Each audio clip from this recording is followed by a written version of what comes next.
অনেক দিন আগের কথা। একটি জঙ্গলের কাছে একটি গ্রামে এক দরিদ্র কাঠুরিয়া বাস করত। সে বন থেকে কাঠ কেটে তা বাজারে বিক্রি করে তার সংসার চালাতো।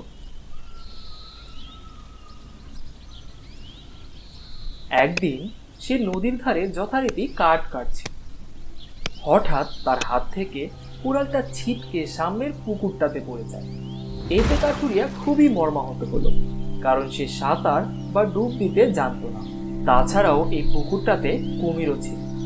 হায় হায় হায়, এবার কি হবে? আমি তো পুকুরে নামতেও পারবো না, এই পুকুরে তো কুমির আছে। হায় হায় হায়। তারপর একটা বিস্ময়কর ঘটনা ঘটল।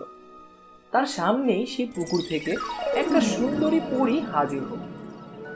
জলপরী সহানুভূতিশীল কণ্ঠে তাকে জিজ্ঞেস করলো, কাঠুরিয়া, কি হয়েছে তোমার? তুমি এত দুঃখী কেন? এত কান্না কেন করছো তুমি? এমন কি হয়েছে তোমার সাথে? কাঠুরিয়া জলপরীকে সব কিছু খুলে বলল। জলপরী সবকিছু শুনে বলল, কাঠুরিয়া, তুমি কিছুক্ষণ এখানে অপেক্ষা করো, আমি এখনই আসছি।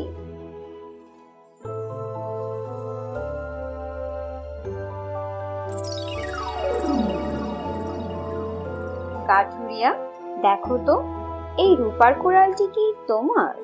না না, এটা আমার কুড়াল না।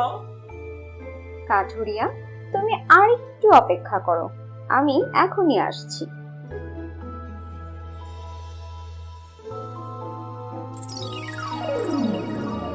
কাঠুরিয়া, দেখো তো, এই সোনার কুড়ালটি কি তোমার? না না, এটিও আমার কুড়াল না।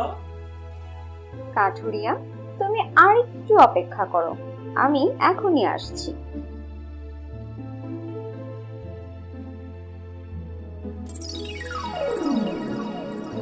কাঠুরিয়া, দেখো তো, লোহার কুড়ালটি কি তোমার? হ্যাঁ হ্যাঁ, এটাই আমার কুড়াল।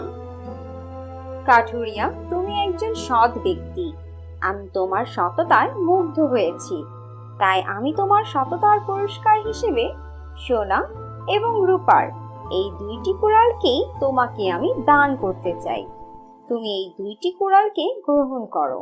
এভাবেই কাঠুরিয়া তার সততার পুরস্কারে পুরস্কৃত হলো।